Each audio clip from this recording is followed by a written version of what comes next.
Alrighty, folks. Again, I have told you, I have warned you, I've implored you to understand the fact that we are in a buyer's market. We are seeing days on market expand. We are seeing in some locations inventory grow. We are seeing the ability to find motivated sellers grow, but some of you still don't get it.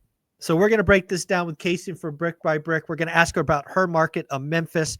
We're going to talk about a buyer's market, and then we're just going to break down what we might do. Casey will share what she's doing. I will share what I'm doing in Vegas, because again, buyer's markets are amazing if you know how to operate. So Casey, is Memphis in a buyer's market? It's so crazy to say this, but yes. I mean, I've lived here for, I guess this is my 12th year that I've lived out in the Memphis area. And it's always been highly competitive in Memphis for the investor market, the lower end market. It's always been on the top 10 list of best markets to invest in.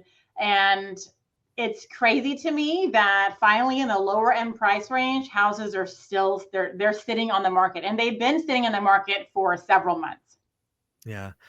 Again, folks, buyer's markets don't last long. When you've been doing this for 20 plus years and you step back, you realize that buyer's markets make up, I don't know, 10, 15% of the time frame.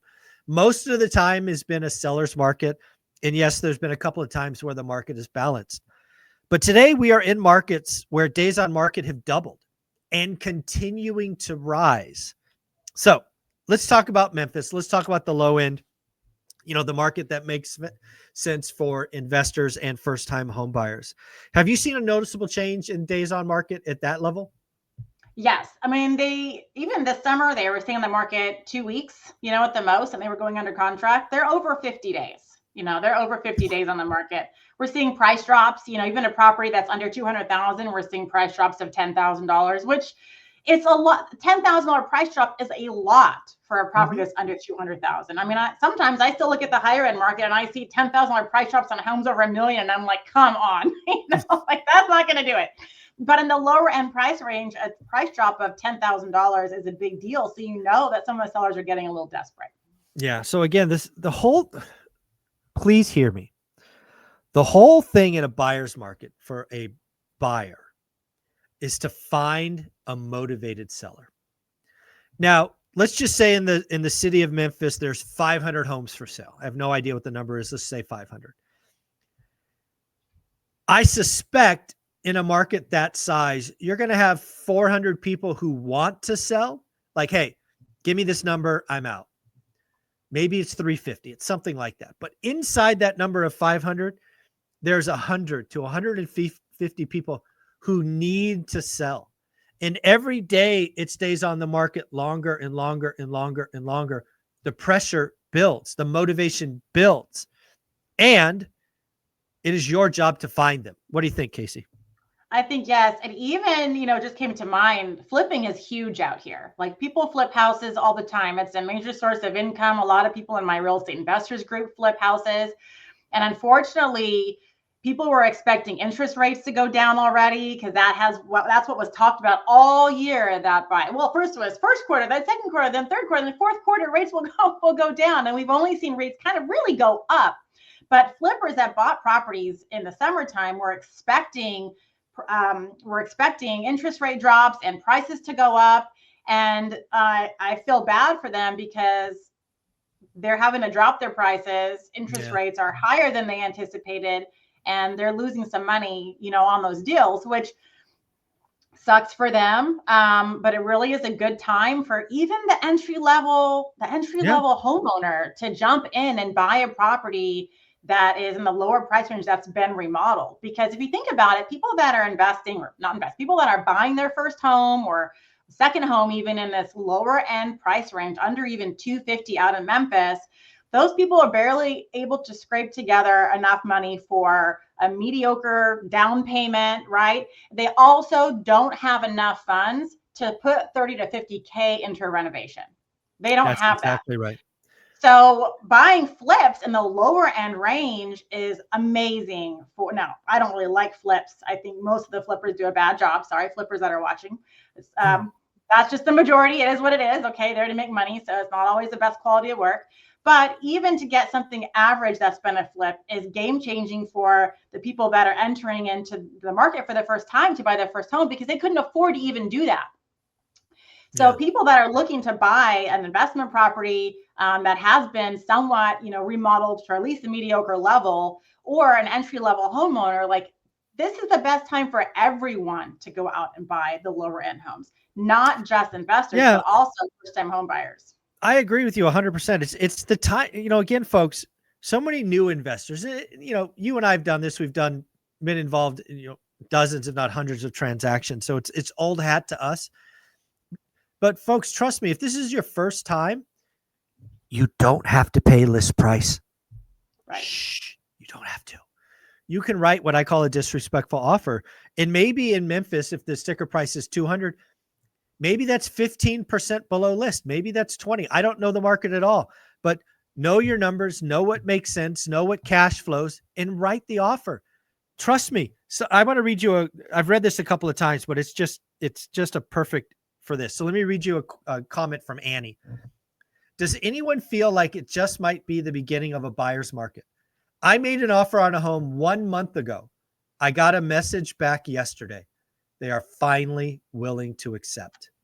Yep. That's a buyer's market. Now, in fairness, Annie, you should have followed up every 2 weeks. So kudos to the agent calling you back. But the point is, you write a disrespectful offer. They don't accept. They don't even counter. But the good agents, the good seller will remember you. And maybe a month later, they go, hey, nobody else showed up. Annie was the only buyer. Let's call Annie and see if she's still open. That's a buyer's market. I have students and I'm telling them, just write the offers. A lot of people, when they're first-time investors or new investors, two things. One, they're afraid of upsetting their agent by making lowball offers. And two, they're also afraid of making any offers, because it's a huge step for new investors to make an offer anyway, because it's like, oh my God, what if it gets accepted? Like, I'm freaking out. Like, that's what they think. And so when I get them to finally make offers, the next hurdle is making offers that you're a bit uncomfortable with. Yes. And if your agent says, I had a student tell me their agent feels uncomfortable writing offers because it makes them look bad. I said, time for a new agent. Get a new agent. This should not be about their reputation. Okay. And the reputation should not even be a part of the scenario. As real estate investors, you're not there to make your agent have a great reputation. It's doing business. It's business. There's no reputation about it. That's the way the world works. That's the way real estate investing works. And your real estate agent should be totally on board with writing these disrespectful offers. Now, keep in mind, you're not going to get your offer accepted if it's day 1 to day 15 on the market. If it's a brand new listing, don't think you're going to, it's kind of stupid really to go make an offer 20% under when it's brand new on the market. If I was a listing agent, I would tell that buyer to go pound sand. Like, it just got listed. Like, I'm not going to take your crappy offer right away. So look at the properties that are 30 plus days on the market, 45 days in the market, or even what I love to do is it's just about 30 days. And that the listing agent is harping on their seller to do a price reduction. Yep. If you can, even if it's been almost 60 days, if you can see a pattern in the property history where, hey, they should be doing a price reduction soon, looking at their history with the seller, if you can get that offer in before there's a price reduction, you're not going to have any competition. People are going to think it's old news. They've already had their offers. But as soon as it shows price reduced and it's got the green, the green numbers and it's at the top of the search again, you're now competing again with everyone else who's looking at, price reduction. You have to get your offer in before there's a public price reduction. And just like Michael says, every 15 day or 10 day, I say 10 days, at least after your first offer, but every 2 weeks, if you can follow up with the seller, you're going to have a much higher chance of getting your offer accepted before they do the price reduction, because they're going to know that you're still interested. And I can tell you this from being a real estate agent, they don't want to do showings. They don't want to do open houses. They want the house to sell fast. They don't want to take extra phone calls. They're drudging the price reduction in a way because they don't want to take more calls. So if you can be the annoying buyer, that semi-annoying, that follows up every 2 weeks, then the listing agent can keep putting in the seller's ear, hey, this guy still wants to buy. And we're going to be doing a price reduction. So why don't we give him a call back first? and see if maybe he's interested in X price, because otherwise we'll lower the price and we're going to get all these, we might get interested parties, which is good for the buyer or the seller in a way. But if you are the squeaky wheel, you're going to be in the seller's mind, and you might get the call back versus offering once, never offering again. They think you've just moved on. Yeah, no, again, the money's in the follow-up. The other thing I just want to highlight for folks, I had a Jason Pritchard, who's a flipper in the Central Valley, and he let me know that the buyer's market's real, right? He's got 12 active flips going on. He's a pretty active high producer, and he's taking haircuts left, right, and center. He's giving credits. He's doing inspections. He's doing price drops. Days on markets has exploded. It went from 15 or 16 days to 40, 42 days. The buyer's market's real, and it's going to get worse. It is the winter, right? It doesn't necessarily snow in Fresno, but I'm sure it gets cold and snows in Memphis. When everybody goes away for holidays, time to strike. And again, never forget, some sellers have tax consequences. So they're going to get extra motivated come Thanksgiving because they need it to close in 2024 versus early 2025. So use every lever you can to get great deals. Yeah, I agree. I think it's a great time to buy. The election is over, so that unknown is put behind us. We now know the direction the country is going.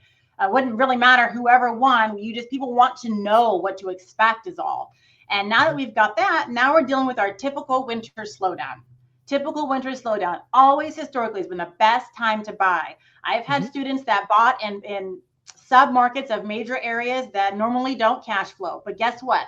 They were able to get a deal in the wintertime and buy in an area that they otherwise wouldn't be able to cash flow in. This happens every single winter. Getting into neighborhoods that you wish you could get into other times of the year is possible in the wintertime. No, I agree with all of that.